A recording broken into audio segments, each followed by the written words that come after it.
I never went through Rachel's things. Not out of trust, necessarily, but because I just wasn't that kind of guy. We'd been married almost 6 years, and up until recently, I didn't feel like I had a reason to be suspicious. I mean, sure, there had been a few strange moments, offhand comments that didn't sit right, or evenings where her explanations were vague enough to raise an eyebrow. But we were busy like everyone else. People get tired. People get distracted. I told myself not to read into it. That night, I wasn't digging for secrets. I was just trying to help. Rachel was washing dishes in the kitchen, singing some half-remembered song from the early 2000s while the faucet roared and suds spilled over the sink. She had asked me, absently, as she scrubbed a pan, to grab her debit card so she could order takeout for tomorrow's lunch at the office. "Just grab it from my purse, babe," she said. "Front pocket. Should be easy to find." Simple enough. Her purse was on the dining chair where she always dropped it, leather worn down at the corners, faint scent of her perfume still clinging to the straps. I unzipped the front compartment and reached inside, but I couldn't feel the card. Instead, my fingers brushed the corner of a thick envelope. Not sealed. It felt out of place, heavier than a bill, too nice to be trash. I pulled it out. The logo on the front was from a place I recognized, Alder Heights Resort, a luxury ski lodge in Aspen I'd only seen in travel ads. Gold embossed crest, folded edges, the whole 9 yards. For a second, I actually smiled. I thought maybe she was planning a surprise getaway, something to shake us out of our routine. God knows we needed it. But when I opened it, the smile dropped. Inside was a printed receipt. 3 pages, stapled. Detailed itemization of a 2-night stay in a premium fireside suite, king bed, mountain view. Champagne greeting. Couples massage. Private wine tasting with a sommelier. Candlelit dinner at the Ridgeview Grill. Room service twice. 2 guests, 1 suite. Total cost, nearly $4,000. The charge was paid by Rachel's business card. And the date? 3 days ago. 3 days ago, she told me she was spending the night at Kendra's, helping her with job applications. I remember that night clearly. I made boxed mac and cheese, binge-watched a documentary about cults, and fell asleep halfway through with the dog curled up on my legs. She texted around 10:15, said Kendra was stressed and that they were going to crash early after finishing up her resume. I told her I loved her. She sent a heart emoji. My stomach twisted. I stood there holding the receipt like it was made of fire. I kept reading it, hoping I'd misunderstood something. Maybe it was for someone else. Maybe she had paid for the room for a friend, or her company had arranged it as a business expense. But even as I scrambled for alternative explanations, my gut screamed louder than reason. This wasn't innocent. Still, I gave her the benefit of the doubt. That's what you do when you're in love, right? I walked into the kitchen, paper trembling slightly in my hand. "Hey," I said, trying to keep my voice level. "What's this?" Rachel turned, a wet glass still in one hand, dish towel slung over her shoulder. She saw the envelope and went still. For a second, I thought maybe she'd pretend not to know what it was. But instead, she dried her hands slowly and walked over to me, taking a breath before speaking. "Oh, that," she said lightly. Too lightly. "That was for a wedding. One of my colleagues. Sam and Leah. They couldn't go last minute, family emergency or something, so I used the agency card to gift them the suite. Just a nice gesture, you know? We had the vendor credit sitting there and it would have gone to waste." She smiled, but her tone was off. Too fast. Too polished. Like she'd practiced the line. "A wedding gift?" I asked, tilting my head, trying to keep it casual. "Yeah," she nodded quickly, stepping back to the sink. "I should have told you. I meant to, honestly. I just figured it wasn't a big deal." "Right," I murmured. She turned her back, started rinsing off a plate, and the conversation moved on, at least on the surface. We ordered Thai food. We watched an episode of that comedy she liked. She laughed too hard at the punchlines, and I played along, but I wasn't really there. I was in that receipt. In those dates. In the pristine cursive of the concierge's signature at the bottom of the invoice. I was wondering what kind of wedding gift included spa treatments and a champagne greeting for 2.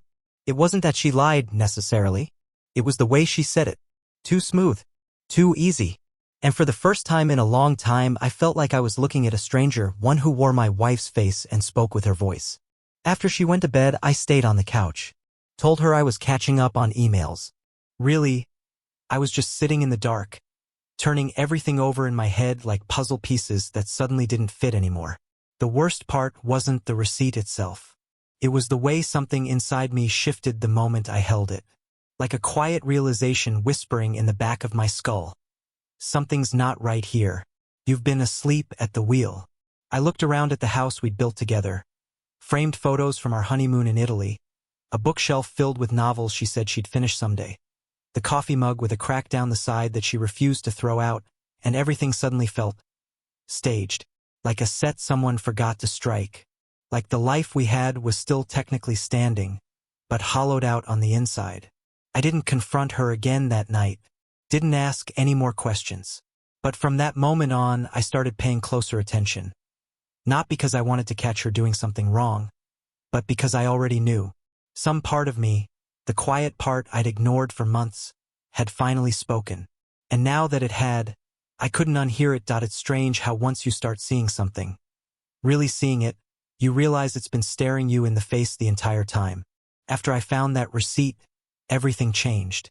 Rachel didn't know it, but I stopped being the husband who took things at face value. I stopped believing her stories without question. I stopped giving her the benefit of the doubt like it was owed. I became a quiet observer of my own marriage. Started small. I began noticing how often she said she had to stay late at work. It had crept up gradually, first once a week, then twice, then suddenly she was getting home at 9:30 more often than not.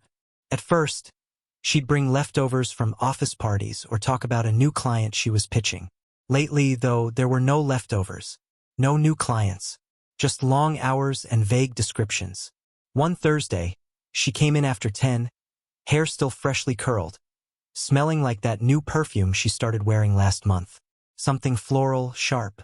Not the scent I'd bought her for our anniversary, the one she used to love. When I asked her what kept her, she said she was helping organize some fundraiser auction for a local nonprofit. I nodded, said I admired her commitment. Inside, I felt a cold little knot tighten. I started writing things down, not because I wanted to be dramatic, but because I didn't trust my own memory anymore. I had a little notebook I kept in my desk drawer, the kind you'd use for grocery lists or budgeting. I jot down dates, times, explanations. Monday, dinner with Kendra again.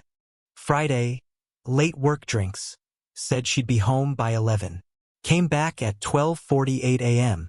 Felt crazy at first. Like I was turning into someone I didn't recognize. But that was the thing, I didn't recognize her either. And then there was the name, Dustin. He came up casually at first, like some background character in her day-to-day stories. Dustin thinks the campaign will bomb unless we change the graphics. Dustin brought in donuts today, like the really fancy kind. Dustin says I should try meditation. I remember the first time she mentioned him, back in February, I think. I didn't think anything of it. I was happy she had friends at work. But then weeks went by, and he kept showing up. Never in photos. Never in group selfies from team outings. Just in her stories. Always present, but never seen. I asked once, lightly, "So, when do I get to meet this Dustin guy?" She blinked like she hadn't expected the question, then laughed a little too hard. "Oh, he's super shy. Total introvert. Doesn't really do the whole social thing outside of work." Another time, I found a lipstick stain on a wine glass in the dishwasher. The problem? I hadn't been home that night. I'd gone to my brother's to help him put together nursery furniture. Rachel told me she stayed in, didn't feel like cooking. When I got home, the kitchen looked untouched. No dirty pans, no smell of food. Just a single used wine glass in the sink.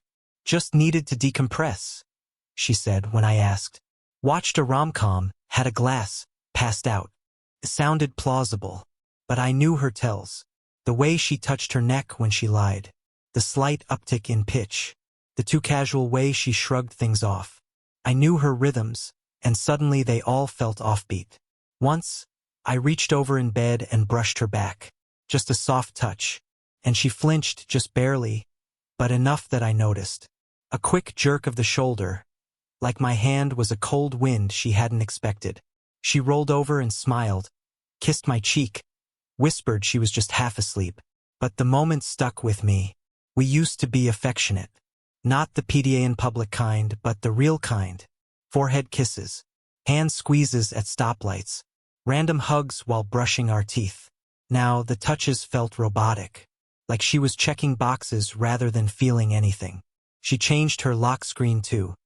Used to be a picture of us at the lake, her wearing my flannel, sunglasses pushed up into her hair, both of us grinning like idiots. One night I glanced over as she was texting and her new lock screen caught my eye. Abstract art. Some kind of moody sunset gradient. I didn't ask about it. I didn't need to. Then there was her birthday.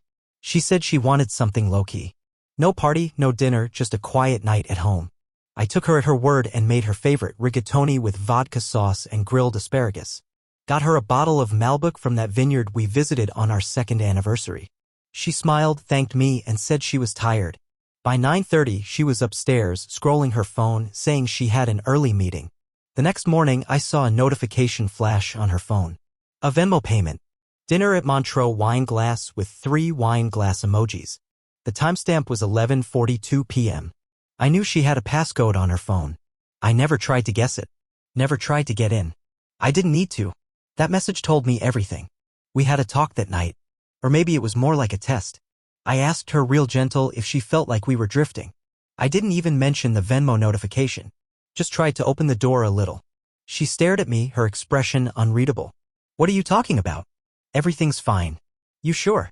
Yeah. Why? I looked at her then, really looked. And I saw it, that tiny flicker of fear in her eyes. Not fear of me.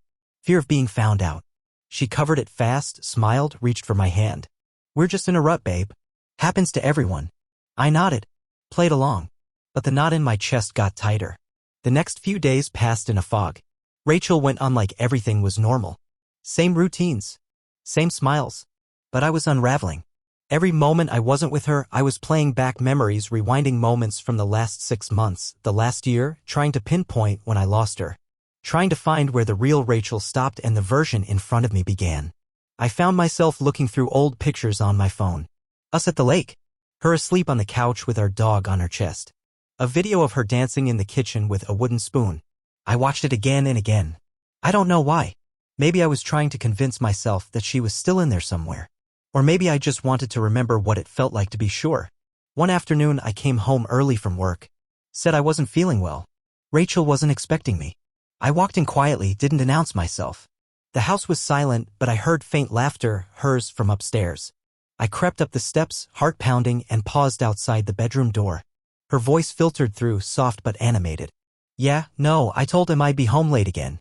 He doesn't suspect anything. Don't worry. Silence. Then laughter.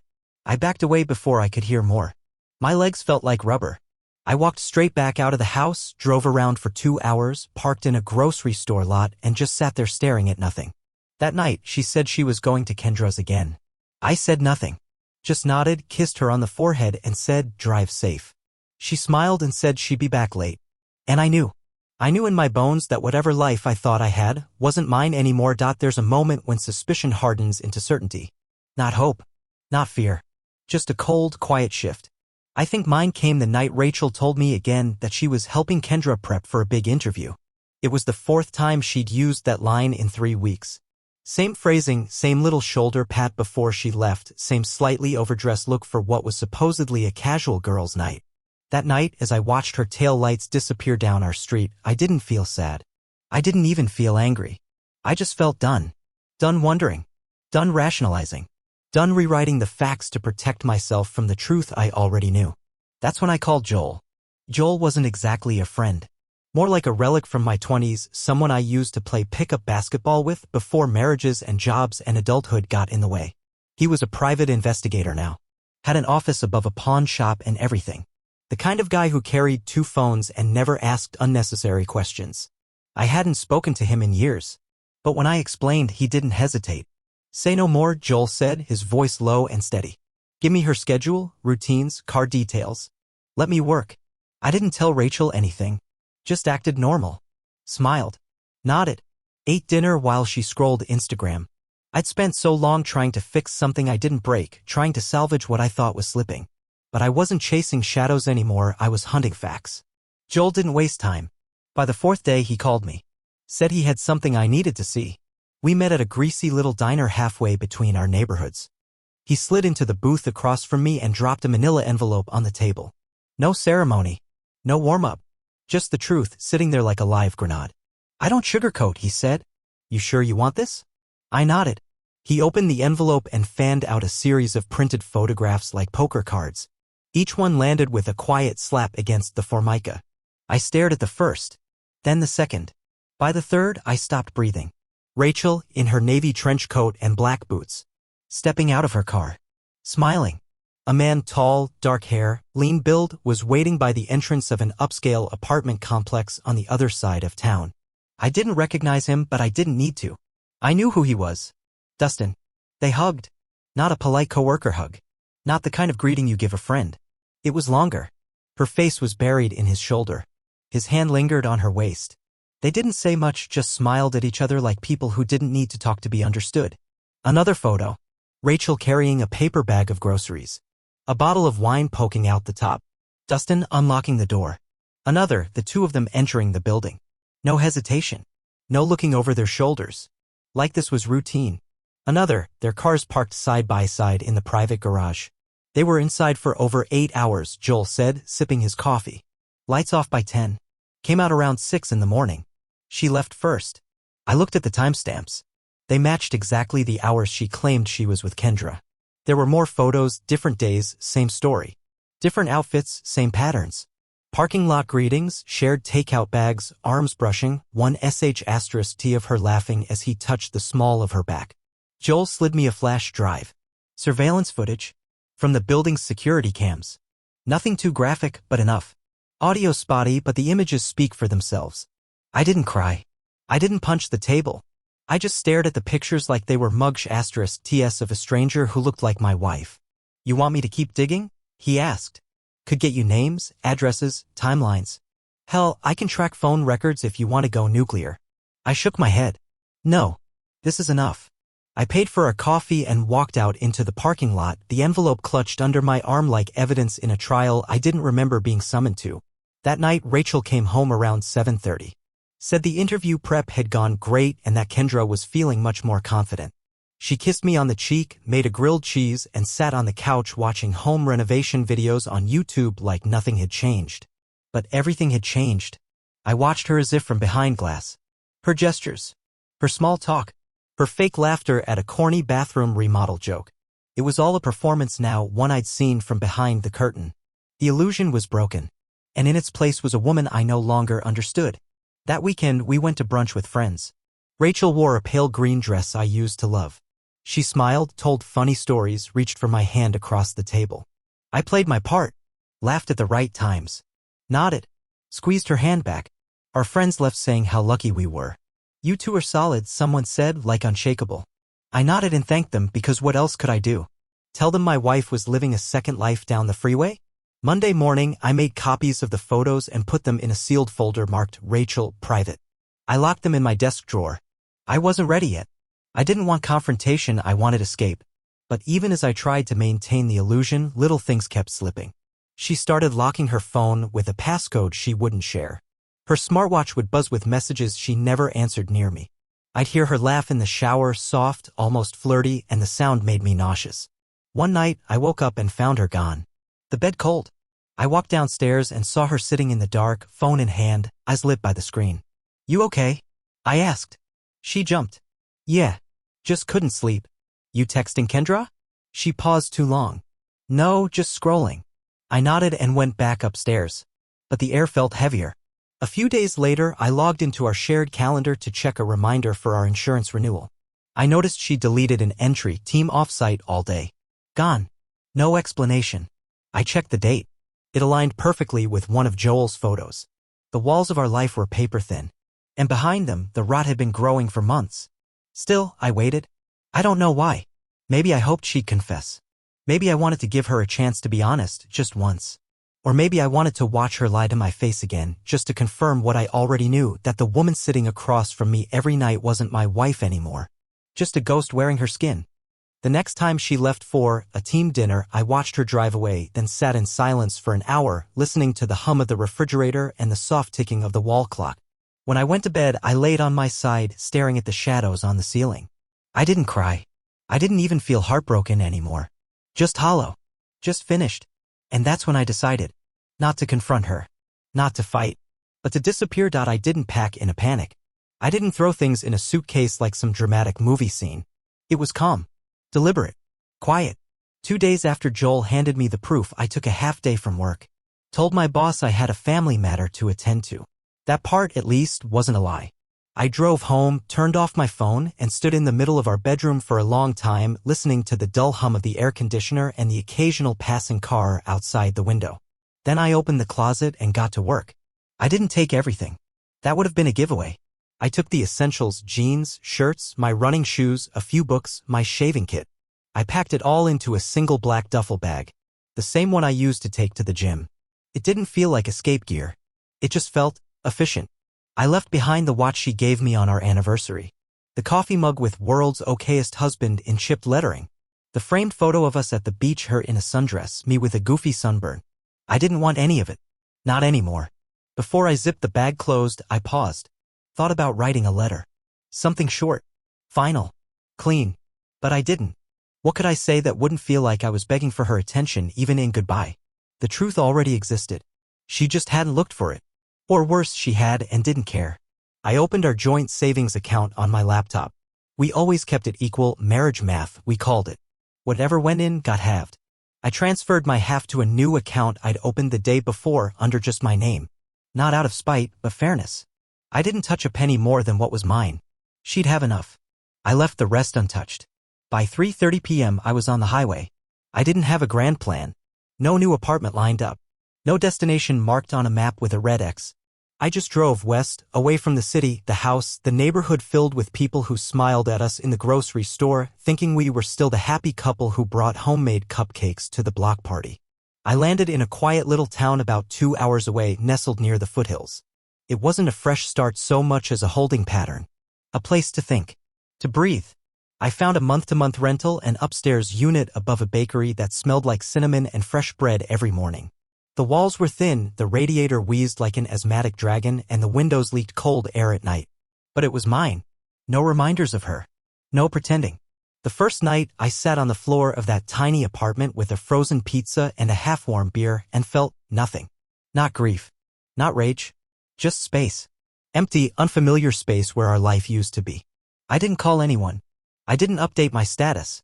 I didn't tell my family, my coworkers, not even my closest friend, Danny, who had been my best man 5 years ago.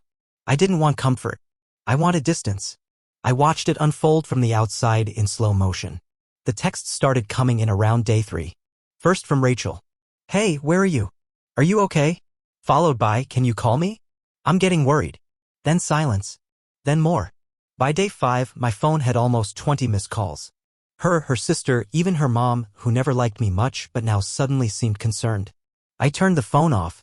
I watched her confusion turn to panic. Through shared friends, through our old social circle. She was looking for me hard. She called Danny. She called my boss. She even tried my brother, who lives in Arizona and hadn't seen me since the last family reunion. I didn't answer anyone. Let her squirm. Let her sit in it. She didn't know I'd seen the truth. She didn't know I'd watched her walk into another man's apartment over and over like it was her second home. She didn't know that the version of me she left behind, patient, forgiving, endlessly understanding, was gone. And I had no intention of explaining it to her. I imagined the moment she walked through the house and noticed the things missing. The half-empty drawers. The gap in the closet.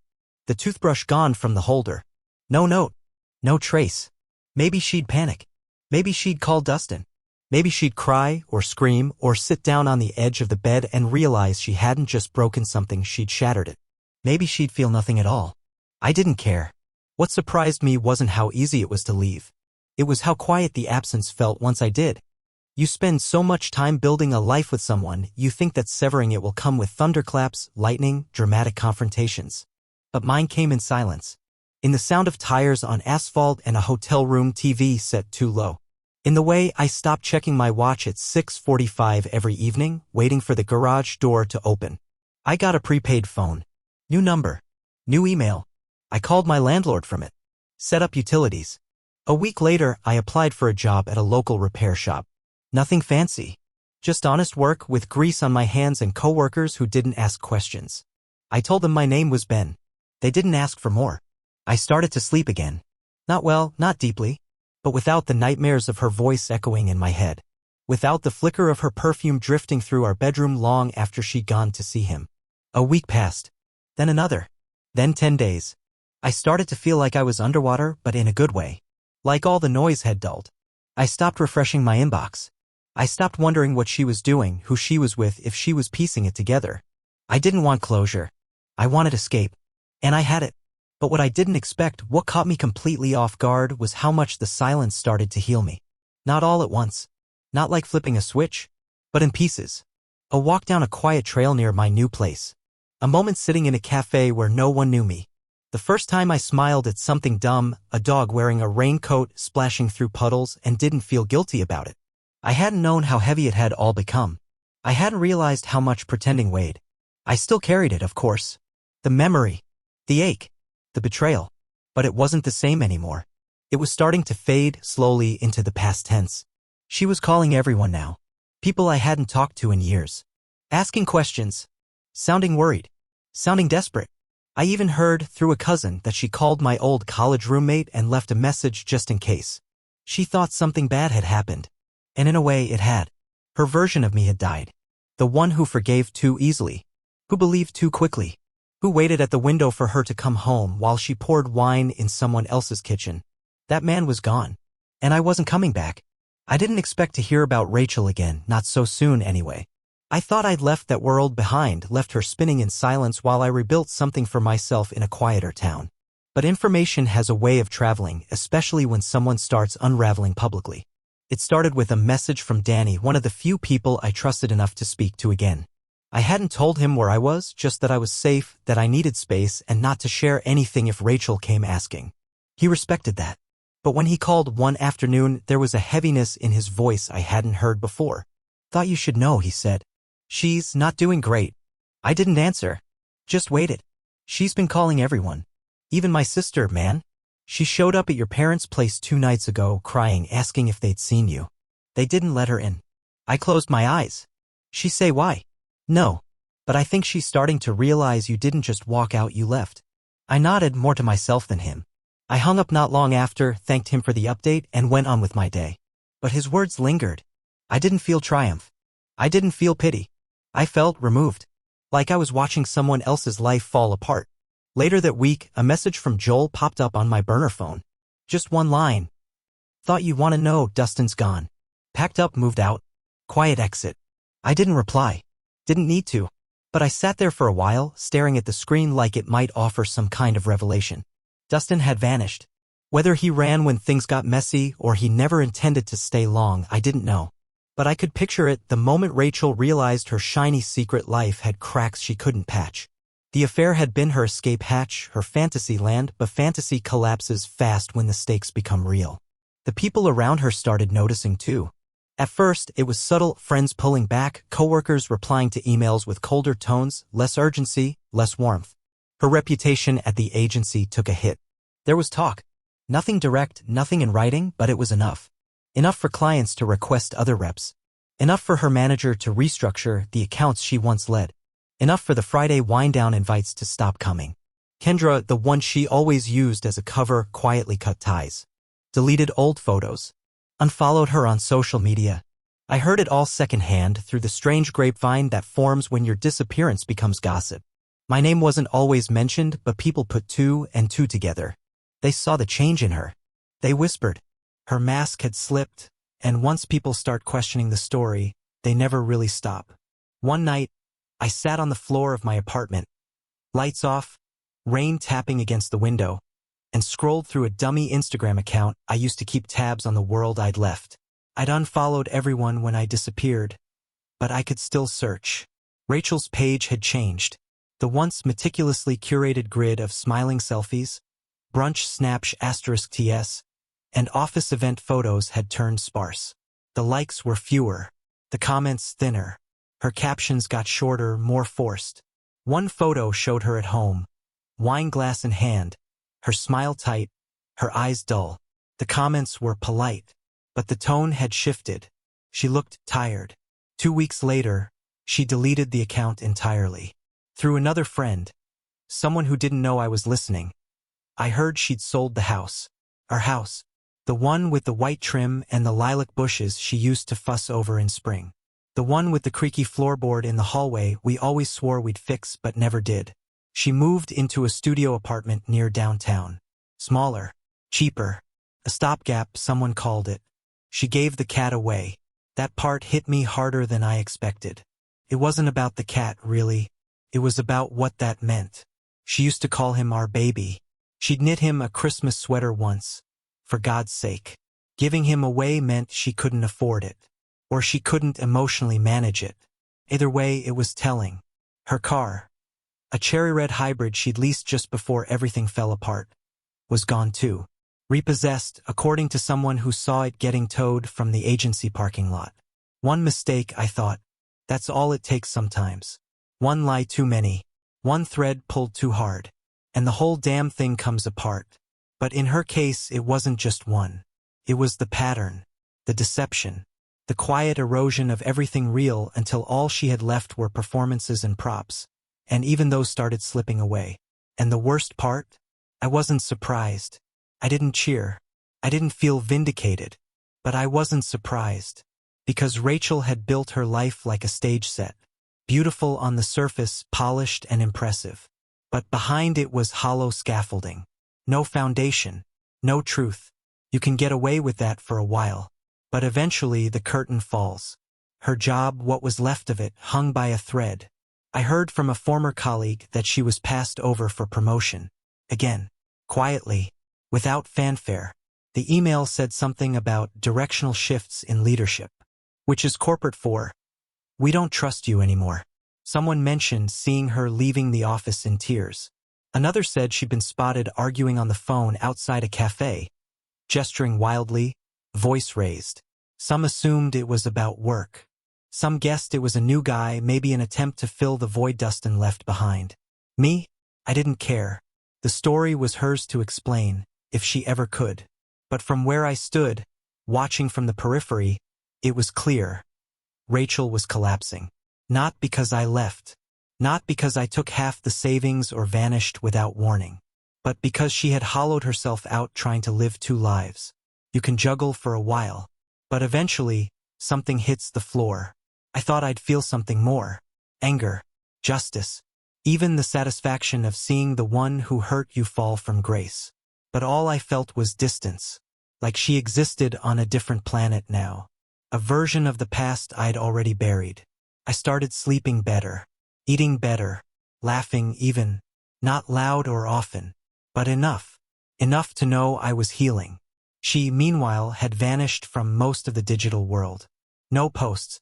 No tags. No birthday messages. No trace.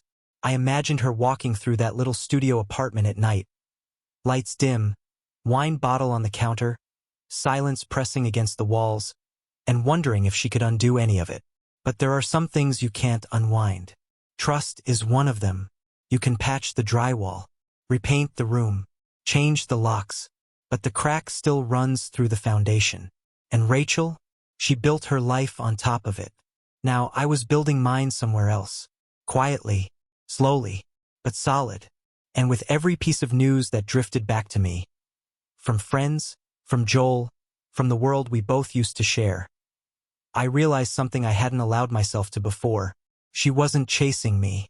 She was chasing the version of herself she destroyed. And that was a ghost she was never going to catch. I started over under a new name, Benjamin. It wasn't about hiding. It was about reclaiming something. I found a job at a local auto shop in Boulder. Honest work. Grease on my hands, no small talk about marriage or where I used to live. I rented a modest apartment, walked to work, kept my life simple and quiet. That's where I met Maria. She ran the cafe next to the shop. Grounded, warm, no performance in her smile. We started with coffee, then conversations, then weekend hikes. She asked questions like she meant them, listened like she hadn't already decided who I was. We didn't rush anything. No grand declarations, no masks, just small truths shared across tables. When we married, it was just us under a tree in her backyard, barefoot in the grass. No audience. No drama. For the first time in years, I didn't feel like I was living someone else's story. 3 years later, Maria's company threw a holiday party. I went reluctantly. The usual crowd, laughs, wine, polite introductions. Then I felt it, A gaze. Heavy, familiar. I turned. Rachel stood across the room. She looked older, tired, smaller somehow. Her eyes locked on mine, wide with disbelief. Her hand trembled slightly around her wine glass. That composed mask she always wore? Cracked in an instant. She didn't speak, didn't move. I turned back to Maria, wrapped an arm around her waist, and kissed her cheek. She laughed at something someone said. I smiled, fully present. Behind me, Rachel faded into the crowd, and I never looked back.